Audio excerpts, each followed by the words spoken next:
What's up, y'all? It's your favorite artist, Art by Shar, back again making a difference one brushstroke at a time, bringing y'all BTS, Behind the Strokes, or behind the scenes, whatever you want to call it. You coming with me, okay, babe?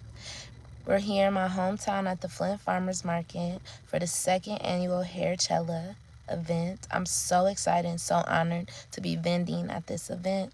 It's really a vibe, I'm not gonna lie. From the aesthetics to the artistry to the live performances, it's just dope. And to have so many different creatives, entrepreneurs, and bosses under one roof, yeah. So make sure y'all stay tuned in. Y'all see I brought the henna tattoos out. The girls was loving them. Had my live art. But honestly, I ain't had nothing on Mr. John J. Hair, okay?